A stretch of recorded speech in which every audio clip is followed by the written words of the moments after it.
ihana rontti. Mitä sä mut nyt tänne toit? Eiks täällä on vaarallista? Ennen täällä asui kaikenlaisia kuriimuksia ja hiekantuojia, mut härön jälkeen tää paikka on enemmän niinku kesämaa.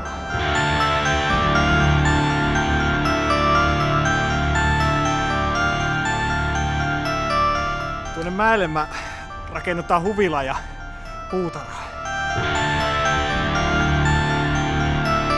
Semmosta asiaa ei olekaan, mitä rahalla ei saa. Ja sellaista ongelmaa ei ole, mitä rahalla ei pysty. Kuka tuo on? Mitä sä haluat?